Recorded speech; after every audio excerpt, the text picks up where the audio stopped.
Hi, I'm Tony, and today we're going to applique and bling. So I'm going to be taking some of these templates that I found on Rhinestone Genie. I'm going to turn these into applique and then bling them up in order to add an extra little oomph to a quilt, sewing project, clothing, whatever you want to have a little definition for applique. So, oh, and we're also going to do it by Raw Edge Applique and turning applique. I think there's a technical term for it. I don't know what it is. So the Tony term is turn applique. So, yeah, kind of like the flippy flappies, right? So let's get into it and do some applique and bling. All right, let's do some raw edge applique first. So what that means is I'm going to take my template, draw around it, add it to applique paper, stick it to the fabric that I want to use, cut it out, iron it down to here, and then stitch it into place. So let's take it one step at a time. Here's my design, and this is how I want it to look with the little crack over here on the left. The first thing you want to do is flip it. Have it be the opposite of what you want. Now, chances are I'm going to be able to do this exact same thing because it looks pretty symmetrical, but I'm not going to take a chance because you have things like the sewing machine where it really does make a difference which way you flip it. So this is the opposite way of what I want, and I'm going to draw all the way around. There we go. Let's draw all the way around. Now, this is for my applique paper. I like to use Heat and Bond. It is a really great applique paper, and whenever you draw your design, make sure you do it on the paper side, not the glue side, where you can feel the roughness. Make sure you do it on the paper side. So that now I'm going to iron it directly onto my paper. Onto my fabric. Now, if your fabric has a design on it, make sure that you iron it down to the side with no design. So if you have a right and a wrong side, for example, this is my right side of here, this is my wrong side, you're going to iron it to the wrong side of your fabric. Now, for my solid color fabric, it's not going to make a difference. There is no right or wrong side. So I'm going to iron this down. Once it's ironed, I'm going to trim. I'm going to use my scissors and cut all the way around my design and then come back and show you the next step. All right, I have my skull and crossbones. Yeah, it's skull and crossbones. So the paper side is here, and then this, of course, is my fabric side. Now, at this point, you want to peel off your paper. Now, if you have problems peeling off your applique paper, this is a trick that I learned a few years ago. You score the back with a pair of sharp scissors, and then you can peel it away. So you peel this all the way out. There we go. And now we've got it started. So just score it. Don't cut through it. Just score the paper, and then your fabric can come right off. So I'm going to put that right in the center there. Now I'm going to iron this down now. So I can iron this so it stays in place. And then I'm going to take some thread. What color should I use? You know what? I'm going to use blue. That way you can easily see what I'm doing. So I'm going to use a blue thread, and I'm going to sew all the way around. I'm going to use what's called a blanket stitch, and I'll show it to you what a blanket stitch is afterwards to hold this in place, and then we'll come back and add some bling. And here's our finished applique. This is a blanket stitch, like I said. It basically goes along the edge here and then comes in to trap the actual applique. There are pluses and minuses to the raw edge fusible applique. Of course, one of the minuses is you get little flyaways right here. When that happens, just take your scissors and trim them. And you can trim those little flyaways so that they don't stick out. The benefits, of course, is it's super fast. There's tons of different stitches that you can use to attach it onto your actual background. If you're interested in the applique like this, just search the Raw Edge or Fusible applique, and there's tons of different techniques that you can look at. So now let's bling. And this surface is just any old baking pan. I personally like a little bit of depth to mine because it's smaller, it's easier to move around. There are some people though that find that it's easier to use a really, really big, long baking sheet. I just like the compactness of this one. I'm weird, this is normally not what people like, but any metallic baking sheet will work because you're taking the magnet and just plopping it on. So, we have to make sure that it is facing the right direction of what I want. So make sure you're looking at your applique the way that you want it on your bling. Okay, so here's our template. So now I'm going to take my rhinestones and I'm going to cover my template. Now, the more rhinestones, the better, because what you want to do is use the friction to really get them in there and get them into all of those little holes. There we are. I think, there we go. I think I've got it. Let's see, we've got those over there. Now, after you think you've got it, move them away. And if they're not, then start sweeping again. So we just sweep. Now, you may not get them all on the first try. That is perfectly fine. Like, I'm missing 2 over here. So we're just going to put some more in there. And it's the friction of the actual rhinestones that get them to sit in there correctly. Now, if you get frustrated because you're not used to this, if this is your first couple of times using the Rhinestone Genie method, you can use tweezers in order to pick them up and move them. It is still going to be a lot faster than if you were going to use the just regular method. Okay, so I've got that. Sweep these away all the way and see what I have.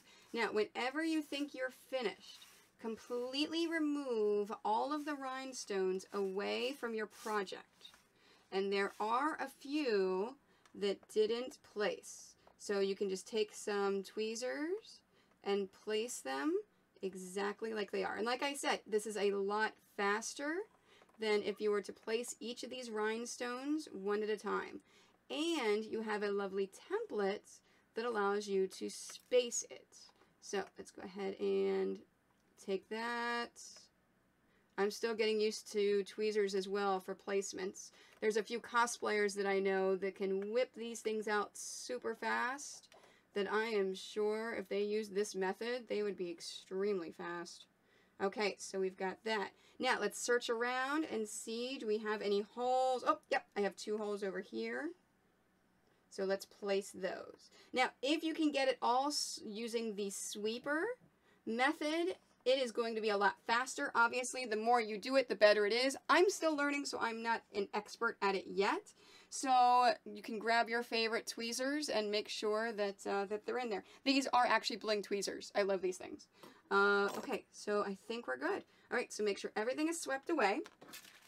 And take your transfer tape. Now, I've used this transfer tape quite a few times. You can use transfer tape over and over and over. So, place your transfer tape down. Oops. If you notice, I actually, as I was lifting them up, I had one flip right here, and I had one shift here. So these I can just move back into place. Those aren't a problem. But this guy right here is flipped. So I'm going to take my tweezers, and let's actually move that guy completely out and put a new guy in. Where is it? This one right here. There we go. All right, so we've got those.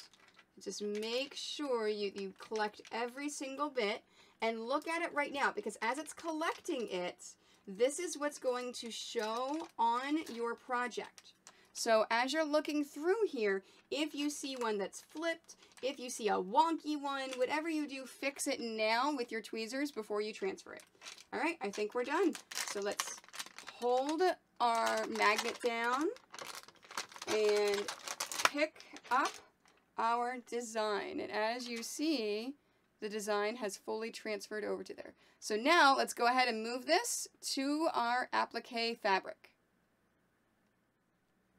Now, if you watched the Stitch and Bling video, you know that the bling is so strong and so powerful, it will soak through your fabric and stick to your surface, whatever you have here. So in order to combat that, I got a few Teflon sheets. So I'm just going to put this Teflon sheet down to protect my surface, and then I'm going to put my fabric on there. Now, we take our bling and we set it right on top. And I want to make sure that I lay this out exactly where I want it. Okay, I think I'm happy with that. Okay, and then push it down because remember it's sticky, so it'll hold it in place. And I'm going to take another Teflon sheet and put it over top just to protect my fabric, protect all of the iron, just in case, just to make sure that I'm really doing it. Now, you have to make sure that you sit and hold.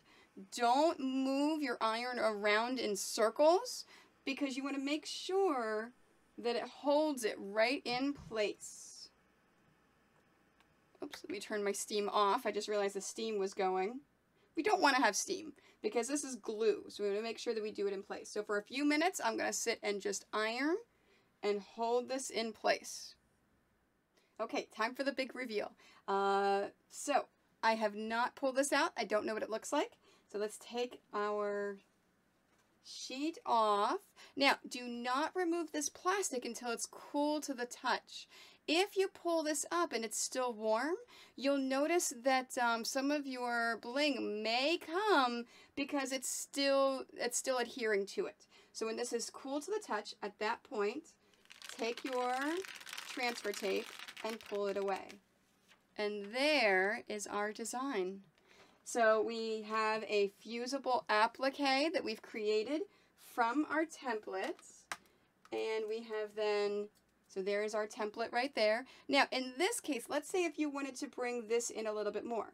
After you do this, you can actually cut through here onto your fabric if you want to create more definition. Just because this is going to be your main starting point for your applique doesn't mean you can't adjust it and change it. So make those changes, do those things. Sorry, the bling fell off my template. But yeah, so there is our skull and crossbones using our fusible applique method. The next method we're going to take a look at is what I call the flip method. Like I said, I know there's a technical term out there, but that's how I remember because I'm flipping it inside out. So I'm going to use this template that I found off of Rhinestone Genie of a really cool sewing machine. Now it's got a whole bunch of cute little edges. We're going to lose a lot of those edges with the flip technique. If you want the super, super crisp edges, then probably the first method I showed you of the Raw Edged Applique is the best. But it's going to be a little bit poofier. It's going to be a little bit smoother for these edges, but I'll show you it anyways because I just really, really like this method. So what I'm using right here is a medium weight interfacing. This is just a regular interfacing you can get with a lightweight or a medium weight. They will both work. It is a fusible interfacing.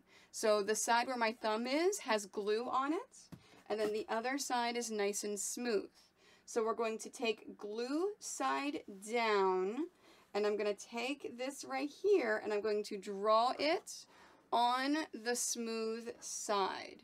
So that's the first thing I want to do, is I want to take this. Now, don't use a Sharpie when you're tracing these. I'm using this blue Sharpie because I want to show you definitely all of my lines the entire way to show exactly how I'm doing it. Now, normally, you would use a regular pen, a pencil, something. There we are. But this is important with the flip method that you see exactly where these seams are. Okay, so let's go here, especially if you're using it with the Rhinestone Genie. There we go. All right.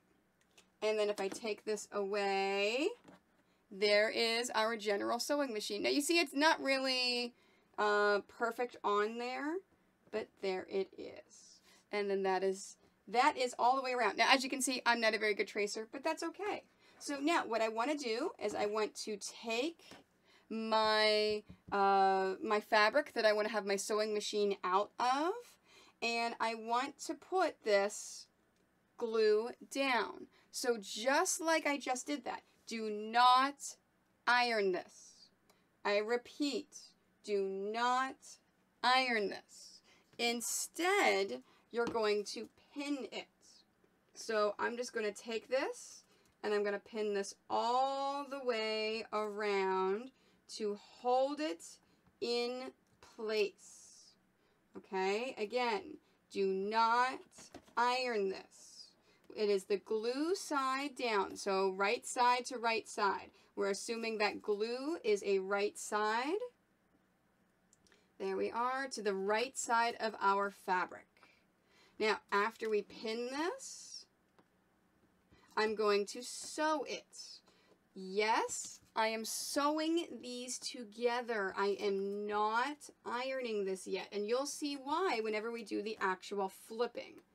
So I've got my pins all the way around. Now, whenever you're sewing this, go very slow. And as you're sewing, and this is why I wanted to use a Sharpie to show you, you want to sew on the just to the outside of your line. So make sure when you're drawing your line, you use a chalk or you use something that's washable, because you will be seeing these lines whenever we flip it. So you will have to wash it out once your project is done. So go ahead and I'm going to sew right along here. I'm going to sew with a black thread on the blue Sharpie so you see exactly my sew lines. And here we have it. So as you see, I have sewn just to the outside of the line that I made, and in the black, so you can see the bobbin thread right here. So if we take a look at that, you see how it's not exact, but it's a little bit bigger than what the actual applique is. This is important because when we flip it, we need to have room for that seam allowance, or this bling is not going to sit on there nicely. So now my next step is I want to take my scissors and I'm going to cut all the way around here with a 1/4 inch seam allowance, okay? So I'm not cutting along my line, along my stitch line. I'm cutting a 1/4 inch just to the outside all the way around. There we go. Now, there's a few ways that you can figure out what a 1/4 inch is. I actually just eyeballed it. I have been doing a 1/4 inch long enough in my life to where I pretty much know what a 1/4 inch is. Of course, you can measure it out and draw it out if you like. Just please make sure it is a 1/4 inch. Now, before we actually do the flipping, we have to ease the edges. So anytime there is a curved seam, make sure that you cut down and give it a little leeway. Do not cut down all the way to the thread, just stopping right before it. And this is important because if you're flipping something that has a curved edge, it has to be given room to spread. So I'm going to go through and just trim this all the way around for these curved edges. There we go. Let's make sure we give these easements here.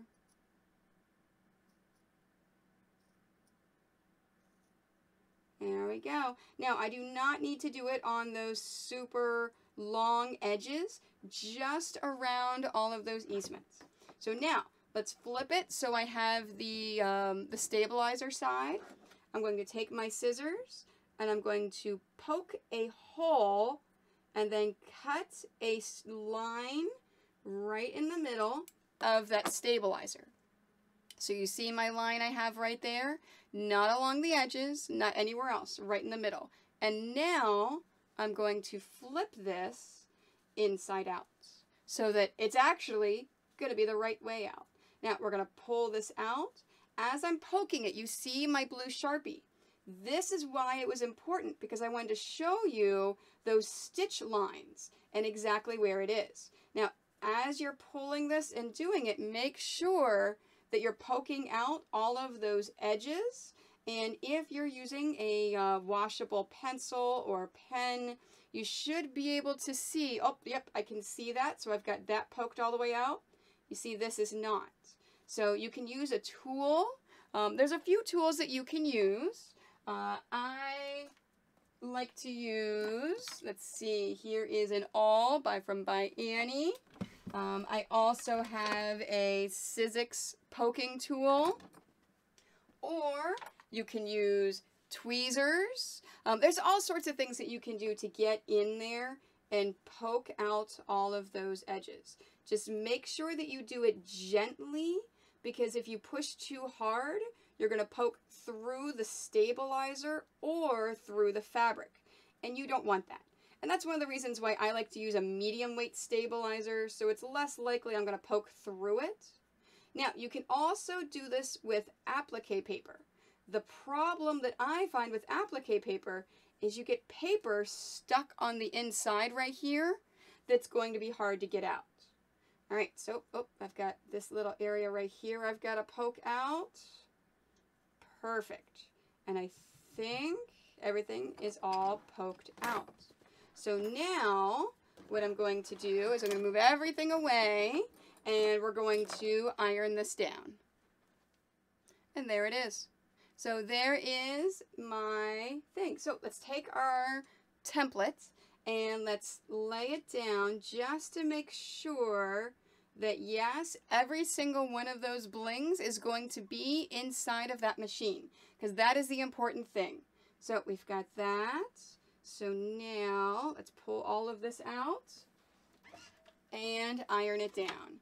So just like with the bling, we are just going to iron it. Now remember, it is a fusible interfacing. So my fusible interfacing is going to hold that in place, and it's going to make sure that it is sewn directly onto there. There we are. All right, so I'm going to finish ironing this in place, and then I'm going to use that black thread to show you, and I'm going to sew it, just like I sewed my skull and bones. If you watched the Raw Edged Applique, you notice I used the same exact stitch. So I used a blanket stitch all the way around to that, so you can see it is nice and secured in place. Now the biggest question I get about this is, Tony, that has you know, fusible interfacing in there. Why do you have to sew this down? Well, if you're never going to wash it ever, you don't have to. However, I always like to make sure that all of my projects are washable and usable. So I do always want to make sure that I sew it down so it's nice and secure in place. Now you notice, because I used a fabric that was pretty thin, you can see my seam allowance that's on the inside right here. Keep that in mind. If you do this method, make sure you either put another layer of fabric between it, or you use a thicker fabric so you don't see your seam allowance on the way in. All right, so let's do some blinging. So here is our template that we are going to bling, and then I'm going to put into my my baking sheet. Okay, here's my baking sheet. Let's make sure I have my template the correct way that I want to use it, because remember, you don't want to flip it by accident. And let's put that in the baking sheet and take our bling and pour all the bling in there. Now remember, the more bling you have in there, the better it's going to be. And let's sweep. Now the harder you sweep, the more you're going to get bling in there correctly. Because like I said for the Raw Edge Applique one, it's the friction of all of the rhinestones that get them the correct direction. So let's see if I can do this right the first time without having to use tweezers. If I do, that'd be a first, right? Okay, I think that is good. Let's sweep it away and see how I've done. Oh, there's still a couple that need to be fixed. Great. Okay, so I'm going to sweep this away. I'm going to fix these with tweezers, and then I'll show you the next step. There we are. We have that, so let's grab our transfer tape. Now, this transfer tape has gone through a lot of wear and tear. You see I have some hairs up there, and I've used this transfer tape a lot, so this may be the last time I use this one. But, like I said, you can use these over and over and over. So we're going to put that transfer tape down. You notice how I keep my finger right here, so it's easy for me to lift up when it's time. And I'm just going to press it down all the way. Oops, I just noticed I missed one. I missed a hole right there. That's fine. I'm going to lift this up. I'm going to grab my tweezers. Let's get a, yeah, right there. Oh, yeah, now it's perfect. Okay, so let's finish putting all of the bling onto here, making sure that it's touching everything, and then lifting the whole thing up. And we're going to move it directly to my applique. There we are. Now, let's make sure that this is where I want it to be. Well, I think this one right here is went a little wonky when I picked it up. So remember, if one goes a little wonky, you can just take your tweezers and move it and put it back into place. And of course, these babies like to flip. Yep, let me get my, there we are, and pick it up. This tape is just too good. There we go, and put it into place. Oh, that's much better. Much, much better. All right, so I think that's exactly where I want it. So let's hold it down. Let's hold that in place. I'm going to lift up my black fabric, put down my Teflon coating sheet so I don't have it stick to my actual ironing board. We're going to put this Teflon sheet over top, and then let's iron it. So remember, when you're ironing this, do not go back and forth. Hold it in place for a few minutes in each area, and then move it just a little bit. It's even better if you pick it up and put it down, because you don't want to move it back and forth, or else you may shift your gems. Even though they're being taped and held into place, you don't want to add any additional friction or force. All right, so I'm going to finish ironing this, and then we're going to let the plastic transfer tape cool, and we'll see what our final design is. Okay, it feels cool to the touch, so let's reveal it. So we'll take away our Teflon coating sheet. Let's peel away our transfer tape, and there's our design, and there's our sewing machine. So that is how you applique with both the raw edge fusible applique and then the flip turn applique that I use with the stabilizer. Oh, I love this so much. It looks like I may have missed one right there, but you know what? I like it the way it looks, just like that. So there we go. We have our two different styles of applique and bling.